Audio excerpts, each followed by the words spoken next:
آج ہم آپ کو بتائیں گے کہ ترک شاہکار ڈرامہ دلی سرتغل میں بار بار ذکر جانے والے لفظ اوغوز کے پیچھے کیا کہانی ہے، ابن عربی کے خفیہ صندوق میں کیا ہے، سلجوق سلطنت کسے کہتے تھے، بازنطینی علاقے کہاں واقع تھے اور منگول کون تھے اور ان کا ترکوں سے کیا تعلق ہے۔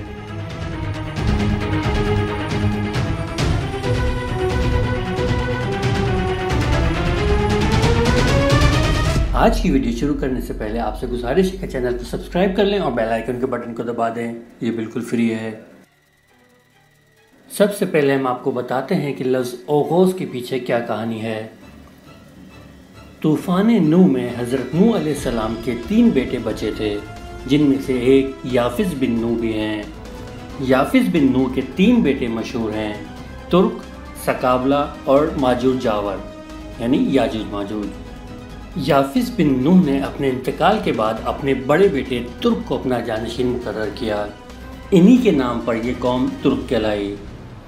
ترک کی 5ویں نسل میں علنجہ خان کا ذکر ملتا ہے، جن کے 2 بیٹے تھے، تاتار اور منگول۔ علنجہ خان کے انتقال کے بعد ان دونوں بیٹوں نے اپنی قوم کو 2 حصوں میں ڈیوائیڈ کر لیا، ایک حصہ تاتاری کہلایا اور دوسرا حصہ منگول۔ یہ قبیلے ترکمانستان کے پاس ماورا نہر کے علاقے میں آباد ہوئے، جہاں اب ازبکستان، تاجکستان واقع ہے۔ منگول خان کے 4 بیٹے تھے، کر خان، ار خان، کر خان اور کارا خان۔ کارا خان تک یہ لوگ دین وحدانیت سے دور ہو چکے تھے۔ کارا خان کے ہاں ایک بیٹے کی پیدائش ہوئی، جس کا نام اوغوز خان رکھا گیا۔ یہ بچہ پیدا ہونے سے قبل اپنی ماں کی خواب میں آیا اور کہا کہ میں اس وقت تک پیدا نہیں ہوں گا جب تک تو دین وحدانیت قبول نہیں کرتی۔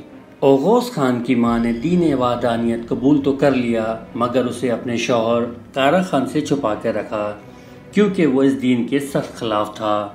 جو بھی اس کے قبیلے میں دین وحدانیت قبول کرتا وہ اسے سزائے موت دے دیتا۔ جس دن اوغوز خان کی ماں نے دین وحدانیت قبول کیا، اسی دن اوغوز خان پیدا ہوا۔ روایات میں آتا ہے کہ اوغوز خان پیدا ہوتے ہی پہلے دن باتیں کرنے لگا اور پینے کے لیے گھوڑی کا دودھ اور گوشت مانگا۔ 40 دن میں وہ اپنے پیروں پر چلنے لگا۔ جوان ہوتے ہوتے اوغوز خان اپنی قوم کا ہیرو بن چکا تھا۔ اس نے پہلی بار ترک قبائل کو متحد کر اپنی فوج ترتیب دی۔ اس نے اپنے چھٹے بیٹے کی پیدائش پر یہ تقریر کی، تمام لوگ اپنی تلواریں اور ڈھالیں ہر وقت اپنے ساتھ رکھیں، پوری دنیا ہمارا میدان جنگ ہے، جنگل، سمندر ہماری شکارگاہیں ہیں، سورج ہمارا جھنڈا اور آسمان ہمارا خیمہ ہے۔ اس تقریر کے بعد اس نے اپنے قاصد پوری دنیا میں بھیجے اور سب کو ساتھ شامل ہونے کے لیے دعوت دی۔ جس نے قبول کیا اسے اپنے ساتھ شامل کر لیا اور جس نے انکار کیا اس کے ساتھ اعلان جنگ کر دیا۔ اس نے اپنی فوج ترکمانستان، ہندوستان، ایران، عراق، مصر اور شام تک پھیلا دی۔ چونکہ یہ دین اسلام سے قبل کی بات ہے، اس لیے مختلف لوگوں نے اپنے اپنے نام رکھے ہوئے تھے۔ اوغوز خان تقاریر میں لفظ ٹینگری استعمال کیا کرتا تھا، جس کا مطلب ہے آسمان کا خدا۔ اوغوز خان مرتے وقت اپنی سلطنت اپنے 4 بیٹوں میں تقسیم کر گیا۔ ابن عربی کے خفیہ صندوق میں کیا تھا؟ دوستوں، ارطغرل الغازی ڈرامہ دیکھنے والوں کو ہمیشہ یہ سوال تنگ کرتا ہے کہ ابن عربی کے خفیہ صندوق میں کیا تھا اور کیوں صلیبی، منگول اور ترک اس کے پیچھے جنگ لڑنے کے لیے تیار تھے۔ تو دوستوں، ابن عربی کے خفیہ صندوق میں حضرت خضر علیہ السلام کا کرتا تھا۔ شیخ ابن عربی تک وہ صندوق ہوکا احمد یوسفی کے توسط سے پہنچا۔ اس کرتے کی خاص بات یہ تھی کہ جو جنگجو اسے پہن کر میدان جنگ میں اترتا تھا وہ ہمیشہ فتح یاب ہوتا تھا۔ قسطنطنیہ فتح کرنے والے سلطان محمد فاتح کے بارے میں بھی کہا جاتا ہے کہ انہوں نے یہی کرتا پہن رکھا تھا۔ صلیبی یہ تو نہیں جانتے تھے کہ صندوق میں کیا ہے، مگر اس صندوق کے بارے میں انہیں یہ معلوم تھا کہ جس شخص کے پاس یہ صندوق ہوتا ہے وہ ہمیشہ فاتح رہتا ہے۔ یہی وجہ تھی کہ صلیبی بھی اسے حاصل کرنا چاہتے تھے، لیکن ابن عربی جانتے تھے کہ یہ صندوق صرف اس شخص کے حوالے کیا جا سکتا ہے جو اس کی حفاظت کرنا جانتا ہو اور اس کی قدر سے معلوم ہو۔ اسی لیے انہوں نے یہ صندوق دلی سرتغل کے حوالے کیا، کیونکہ وہ یہ جانتے تھے کہ یہ شخص دین اسلام کی خدمت کرے گا اور کھویا ہوا وقار اسے واپس دلائے گا۔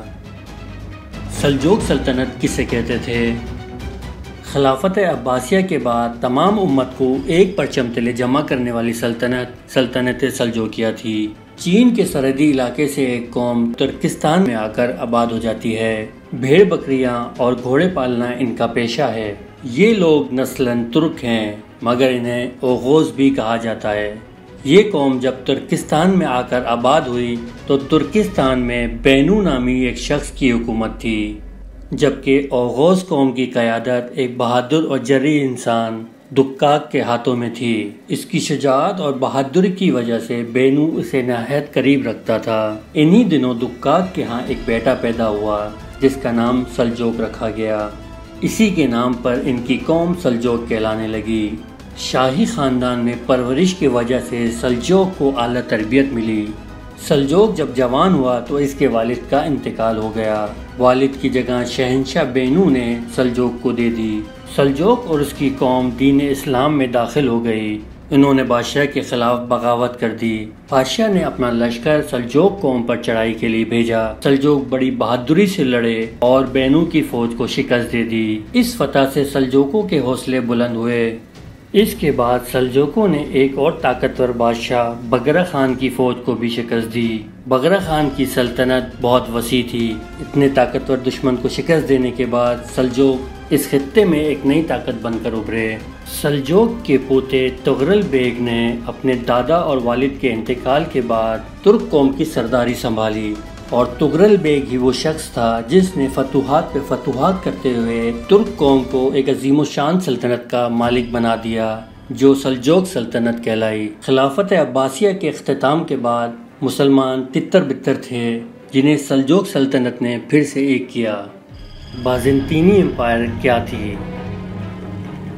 دوستوں، بازنطینی امپائر جسے رومن امپائر بھی کہا جاتا ہے، روم کے مشرقی علاقوں پر مشتمل تھی۔ اس سلطنت کا آغاز 324 سنہ عیسوی میں ہوا۔ اس سلطنت کا بانی عیسائی بادشاہ کانسٹنٹائن ون تھا۔ اس ریاست کے لوگ نہایت مالدار اور عیاش تھے۔ بیزنطینی سلطنت کا خاتمہ خلافت عثمانیہ کے محمد ثانی کے ہاتھوں ہوا۔ یہ سلطنت اٹلی، بلغاریہ، شام، مصر اور اسپین کے کچھ علاقوں پر مشتمل تھی۔ منگول کون تھے اور کیا وہ بھی ترک تھے؟ دوستوں، جیسا کہ ہم آپ کو بتا چکے ہیں کہ ترک اوغوز خان کے بڑے بیٹے ترک کی اولادیں ہیں۔